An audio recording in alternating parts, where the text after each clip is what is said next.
헬스조선 상례 서비스 3일의 약속.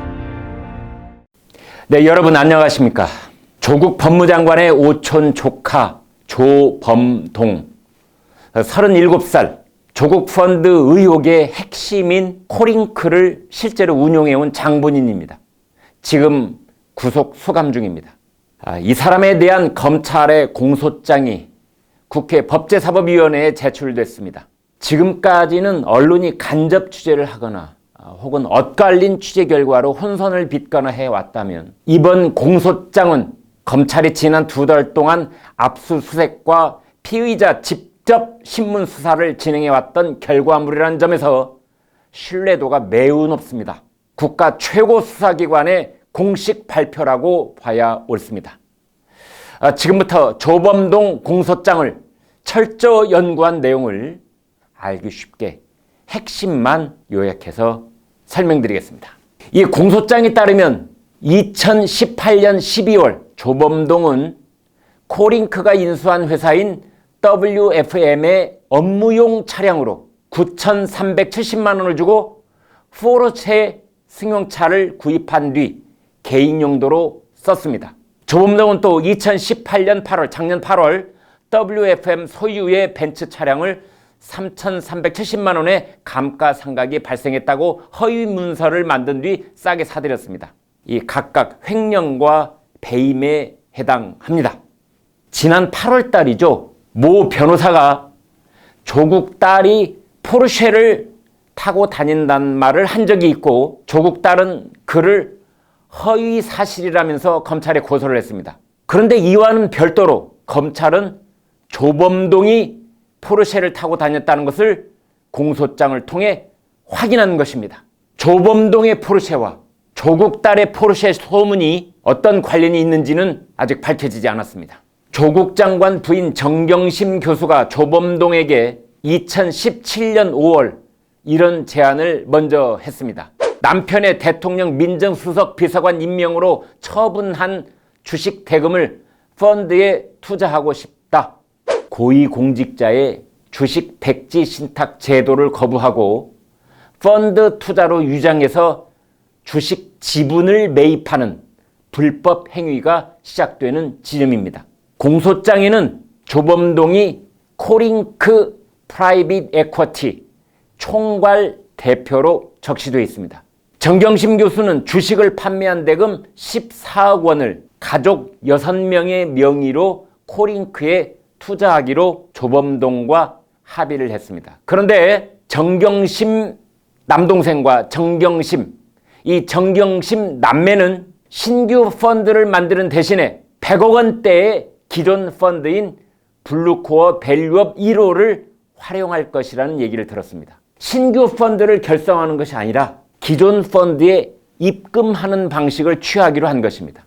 정경심 남매는 허위 투자 약정금이 기재된 정관에 날인을 하고 동일한 내용의 출자 증서를 교부받았습니다. 조범동은 이를 토대로 금융당국에 100억 원대 출자가 이루어진 것처럼 허위 보고를 했습니다. 조국 일가는 14억 원을 투자해놓고 마치 100억 원 투자자인 것처럼 금융당국을 속였다는 것을 스스로 알고 있었을 가능성이 높습니다. 조범동은 자본시장법 위반입니다. 이 부분에서 검찰은 정경심과 조범동을 공범으로 적시하지는 않았습니다. 그러나 앞으로 재판 과정에서 정경심에게 추가 증거가 나오면 사실상 자본시장법을 어긴 공범으로 드러날 수도 있습니다. 또 정경심이 조범동과 대응책을 모의하면서 펀드 약정, 운용 방식을 속이는 허위 자료를 내는 등 사모펀드 출자 관련 증거를 인멸했다는 것이 검찰의 시각입니다. 조범동의 공소장에 근거해서 말씀드립니다. 청와대가 조국 후보자에 대한 인사청문회를 해달라고 국회에 요청안을 제출한 2019년 8월 14일 조범동은 정경심과 코링크 관련 대책회의를 한 뒤 본격적인 증거인멸에 나섰습니다. 조범동과 정경심은 이후 보름 동안 3차례에 걸쳐서 관련 증거를 없앴습니다. 조범동은 정경심과 만난 지 사흘 뒤인 8월 17일 코링크 직원에게 이렇게 지시했습니다. 압수수색을 나올 수 있으니 정경심 교수와 그의 동생인 정모 보나미 시스템 상무의 이름이 나오는 서류와 파일을 모두 지워라. 조범동은 다시 이틀 뒤 직원들과 대책회의를 열고 이렇게 지시했습니다. 노트북과 하드디스크를 교체하라.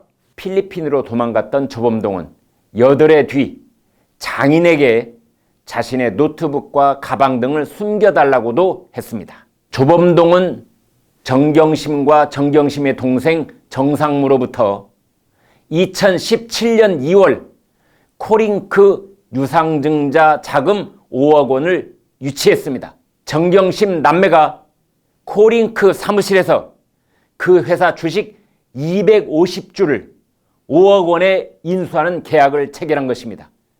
한 주에 무려 200만 원입니다. 이것도 매우 이례적으로 높은 금액입니다. 그 대신 매달 860만 원씩 경영 컨설팅 명목으로 수익을 보장해 주기로 했습니다. 매달 860만 원씩이면 1년에 1억 원이 됩니다. 1년에 1억 원, 투자금은 5억 원, 수익률이 몇 퍼센트? 20%입니다. 조범동은 회사 돈을 횡령해서 2017년 3월부터 2018년 9월까지 모두 19차례 1억 5,800만 원을 정경심의 동생 정상무의 계좌로 송금했습니다. 말씀드린 것처럼 연간 수익률로 따지면 20%가 넘습니다. 아주 고수익 보장이었던 셈입니다. 여기서 정경심 교수는 남동생 명의의 차명으로 주식을 보유한 정황이 있습니다. 공직자와 가족의 직접 투자를 제한하는 공직자윤리법을 어긴 것이 됩니다. 고수익 보장을 했다면 뇌물이었을 가능성도 있습니다. 조범동은 회사 돈을 빼돌렸으니 횡령죄에 해당합니다. 앞서 말씀드렸던 조국 일가의 코링크 투자금 14억 원에 대해 정경심이 그 돈을 돌려달라고, 즉 상환해달라고 독촉하자 조범동은 2018년 8월, 작년 8월 코링크가 인수한 2차 전지업체 WFM으로부터 13억 원을 횡령해서 그 일부를 정경심에게 줬습니다.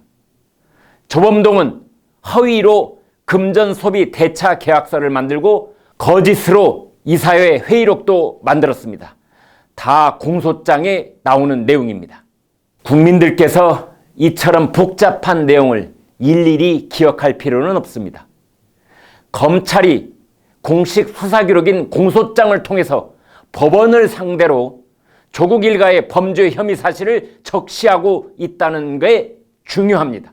이것은 빙산의 일각일 것입니다. 저희가 취재하고 저희에게 제보된 내용은 훨씬 다양합니다. 훨씬 끔찍한 내용도 많습니다. 그러나 자제하고 있습니다. 내년 4월 총선 때까지 더 큰 폭탄이 터질 수도 있습니다.